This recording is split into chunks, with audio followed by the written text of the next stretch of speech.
Ghana is sitting on a massive reserve of potential wealth. Ghana's offshore Jubilee oil field, which started producing in December, is one of Africa's largest oil discoveries. The reserve is estimated at nearly 1.5 billion barrels.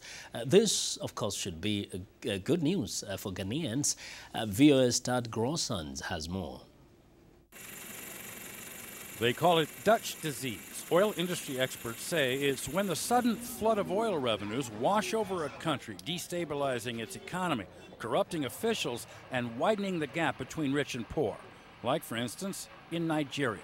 I think it's safe to say that in the 50 years that Nigeria has been producing oil, more money has been wasted than has been put to good use. It's a mixture of corruption, it's a mixture of bad development planning, white elephant projects, and so it's a really good, unfortunately, poster child for the ways that oil can damage an economy. As a senior policy manager for Oxfam, Ian Gary recently was host to a group discussion that included Ghana's ambassador to the United States, along with IMF, World Bank, and civil society folks.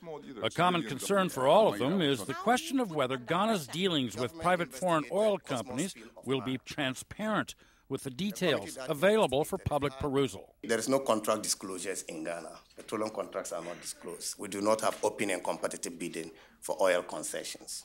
We own the assets, and I believe it is our right to know what sort of arrangements our companies, the oil companies operating in our shores, establish with others. Transparency, participation, everything is open for all to see the resources we have, the monies are accountable, and all the leaders in these places are also accountable for the citizens. Just last week, Ghana's president signed a bill that requires the government to, among other things, publish audited statements of Ghana's oil accounts. By law, petroleum receipts that the government will get are going to be made public.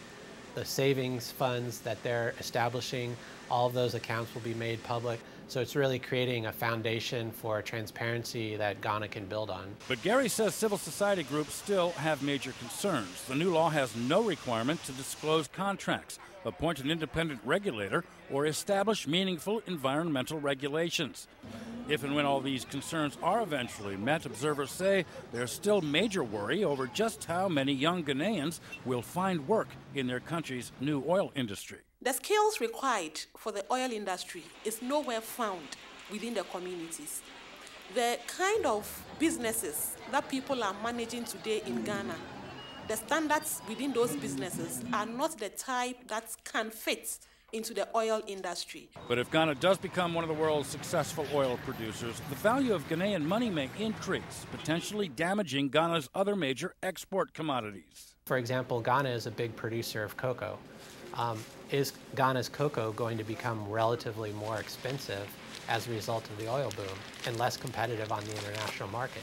That would be a big concern in Ghana because unlike the oil industry, cocoa is a big job producer. Now, despite all these concerns, all the panelists voiced optimism that Ghana will avoid the peril and realize the promise of the potential wealth sitting off its shores. So I hope that maybe in a few years' time, we can sit back here again and say, Ghana got it right.